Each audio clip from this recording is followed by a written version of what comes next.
Today on Sugar Spun Run, we'll be making pumpkin bundt cake. Hey Sugar Spun Bakers, Sam here, and today I am so excited to be sharing another carefully tested, well-researched, and perfected recipe. We are sharing a fall twist on my classic bundt cake. It is so moist, perfectly spiced, you're going to absolutely love it, so let's go ahead and get started. The first thing you're going to want to do is get your oven preheating to 350 degrees Fahrenheit, and you're going to grab yourself a large mixing bowl. To this, we're going to add 1 cup of softened, unsalted butter. Next, you're going to need 1 cup of granulated sugar, as well as 1 cup of firmly packed light brown sugar. We're gonna cream our butter and sugars in just a second, but I also like to add my spices at this point. It helps really bring out the flavor in the bundt cake. We're going to add 2 teaspoons of ground cinnamon, 3/4 teaspoon of ground ginger, a 1/2 teaspoon of allspice, actually that's nutmeg, a 1/2 teaspoon of nutmeg, and a 1/2 teaspoon of allspice. Got my spices mixed up. These are all of the spices that make up a typical pumpkin pie spice. Now we're going to cream everything together until the ingredients are light and fluffy and really well combined. This is usually about 2 minutes on high speed. I'm going to be using my electric hand mixer today, but of course you could use a stand mixer instead. We'll start on low speed, that way we don't send sugar flying everywhere. And we'll increase our mixer speed to high. Just mix until it's light and fluffy. Okay, next we need 4 large eggs. We are going to add these one at a time, and we're going to stir with our mixer on high speed for about 30 seconds after each addition. Using my own chicken eggs today, so we have some fun colors.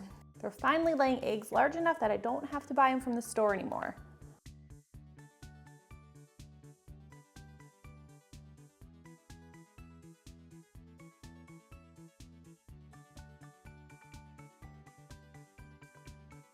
All right, we'll give the bowl a nice scrape because we want to make sure everything is well combined. And next we'll add our pumpkin. You are going to need 15 ounces of pure pumpkin puree. Make sure you grab actual pumpkin puree. It should just say pumpkin on the ingredients list, not pumpkin pie filling, which is usually sold right next to this and looks strikingly similar. So it's an easy mix up to make. Add this right in. Get it all in there. Briefly stir this into our batter. Finally, we're going to add 1 cup of sour cream. I recommend using a full-fat sour cream. If you don't have any on hand, you could substitute a full-fat plain Greek yogurt instead. And we're also going to add a tablespoon of vanilla extract, and we'll stir these in. All right, we'll give this another scrape, make sure the sides and bottom, there's nothing hiding there, and we have a nice cohesive batter. Now we'll set this aside and we'll toss together our dry ingredients. You're going to need a medium or large mixing bowl, and we're just going to combine 3 cups of all-purpose flour and a teaspoon of baking powder, a teaspoon of baking soda, and a teaspoon of salt. This is just regular table salt. We'll whisk everything together until it's nicely combined. And now we're just going to gradually add this into our pumpkin, our wet ingredients over here. Now you could use an electric mixer on low speed, that would be fine. I'm just gonna do this in 3 or 4 parts by hand using a spatula. I don't wanna overmix it, so I prefer to do it by hand. We don't wanna overmix it, but we do wanna make sure we have a nice, smooth, uniform batter. So it's kind of a tricky balance, and I just feel like I can achieve this best by doing it manually. This is such a nice fall dessert, great pumpkin flavor, you know, if you like pumpkin. I'm not super crazy about it, but it does really have a nice fall flavor. It's super moist thanks to the pumpkin and thanks to the sour cream. Just got a great flavor, great texture, just perfect for Thanksgiving or any time when it's pumpkin season. Now, of course, we need our bundt pan, which is the key player here in this pumpkin bundt cake, but I wanted to show you guys how I grease and flour my bundt pan. Some people I know have problems, some people like me in the past have problems with their cake sticking when they go to invert it, so I'm just gonna show you how I do it. You could use a baking spray, but when I'm making something in a bundt pan, I really like to use a little bit of grease. I'm using shortening and flour. I just feel like it almost guarantees my cake is gonna come out nicely so long as I do everything right. So I have a little bit of shortening here, vegetable shortening, and because I'm a diva and don't like to get my hand all messy, I'll put my hand in a plastic bag, and I'm just gonna smear this all over the bundt pan. I wanna make sure I get every crevice, including in the center right here. Starts out heavy and messy, and then I just work it into the pan until I have a nice thin but thorough coating. And it is so important to get every crevice. So we have a nice, even, thin coating. Now we'll take a little bit of flour. We're just gonna dust the pan with that. We're gonna use more than we need at first, then we're gonna tap out all the excess.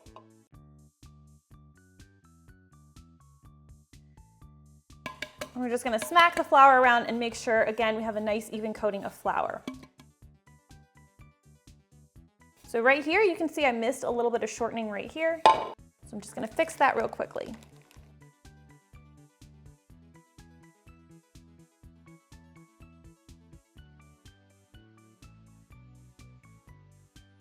This is way too much flour left in here. Having too much flour in your Bundt pan can lead to a whole new set of problems, so we're gonna tap out as much as we can. Normally I would do this step in my sink, but my sink is full of dishes and I can't really take you guys over there, so I'm sacrificing my clean counter space so that you can see just how I do my Bundt pan. I'm gonna tap it a couple more times, just because I wanna make sure I get all that excess out there. Okay, now I have a nice, cleanly coated, nice thin layer of Grace and flour in my pan. Now we just need to pour our batter into our prepared pan. And it is a thick batter. You're going to want to spread it so it's nice and smooth. That way it bakes evenly. All right, we'll take this over to our 350-degree Fahrenheit preheated oven where it's going to need to bake for about an hour. To check that this cake is done, a toothpick isn't really going to cut it. You're going to want to use a long wooden skewer and start it into the thickest part of the Bundt cake, and it should come out clean or with a few moist crumbs. This looks great, so I'm just going to let this cake cool in the Bundt pan. Now once the cake is cooled, I'm going to carefully invert it onto a cooling rack, and I want to let it cool completely before I add the glaze, which will make it just a second. And here's where we see if all of our hard work with greasing and flouring the pan paid off. I could feel it fall, so I'm feeling pretty good about this. Ta-da! So this cake is great as is, but I love to top mine with a cream cheese glaze. Super simple to make. We're just going to combine 2 ounces of softened cream cheese with 2 tablespoons of softened butter, and you can use salted or unsalted butter here. Either is going to be totally fine. Now I'm just going to stir these together until they're nice and smooth. You can, of course, use an electric mixer if you prefer. Now we're going to stir in a cup of powdered sugar. Just to make it a little easier, I'm just gonna add half of that at a time.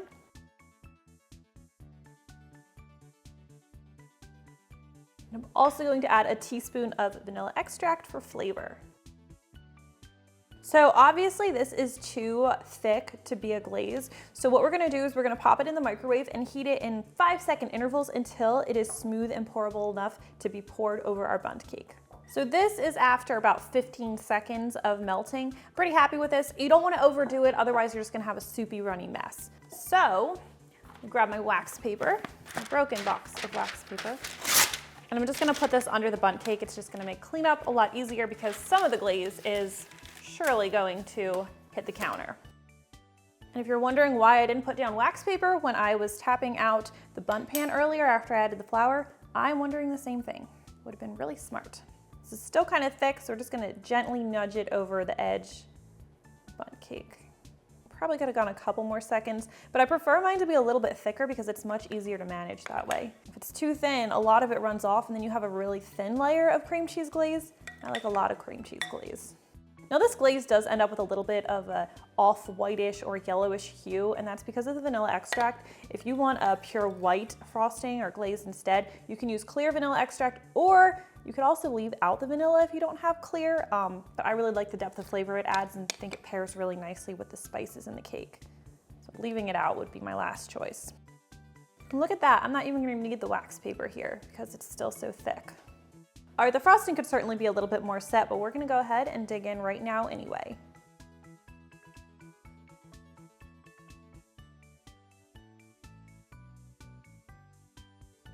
And that is how you make my pumpkin Bundt cake. I really hope you guys enjoyed today's recipe, and if you try this one out, please leave me a comment and let me know what you think. I always love hearing from you. Thank you guys so much for watching, and I'll see you next time. Do you wanna try it with me? Yeah. You wanna bite? Uh-huh. I wanna know what you think. Do you like pumpkin? Yeah. Do you? Uh-huh.